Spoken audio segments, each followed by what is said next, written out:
Cygnus, the amazing celestial swan. Welcome to Stargazers. I'm Dean Regas, astronomer from the Cincinnati Observatory. And I'm James Albury, director of the Kika Silva Pla Planetarium in Gainesville, Florida.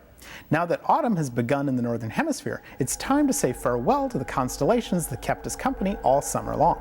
That's right, James, and one of the most beloved of these constellations is Cygnus the Swan. Even from brightly lit cities, this is a constellation that's easy to find. But did you know that Cygnus has both a poetic and a scientific history that rivals many of the constellations we can see? Let's show you. Okay, we have our skies set for just after sunset any night this week. Almost directly overhead, you can see the familiar stars of the summer triangle. Vega, the brightest star in Lyra the Harp, Altair, the brightest star in Aquila the Eagle, and Deneb, the brightest star in Cygnus the Swan. Cygnus the Swan has been an area of fascination for storytellers and astronomers alike for thousands of years. To find the swan, simply draw a line from Deneb inward toward the center of the summer triangle. The first star you'll encounter is Satyr. This marks the heart of the swan.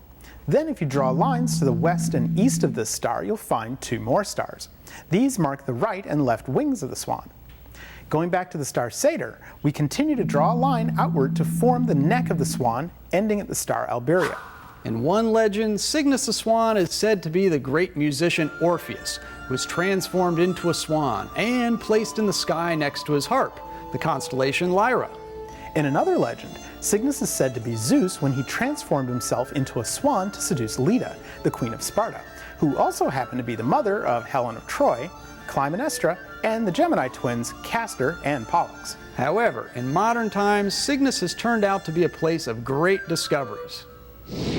During a rocket flight in 1964, a galactic X-ray source known as Cygnus X1 was discovered.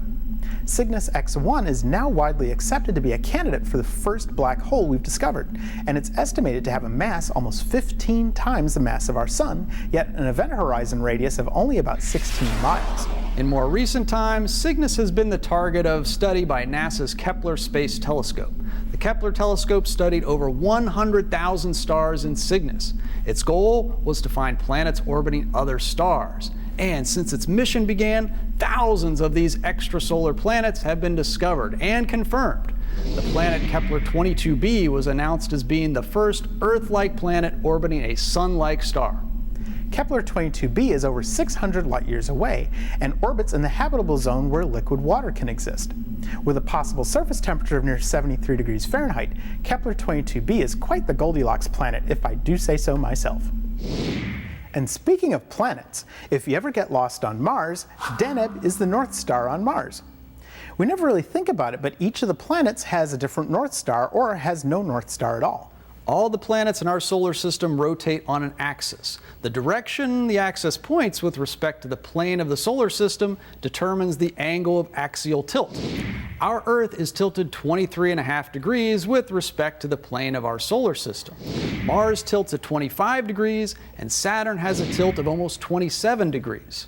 However, compare that with Mercury and Jupiter, which barely tilt at all, between 2 and 3 degrees respectively.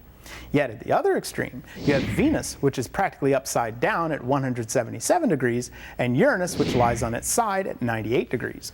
So, since every planet tilts in a different direction, each planet should have a different North Star, or no North Star at all. So, that's why our North Pole is pointing near Polaris, and Mars is pointing near Deneb.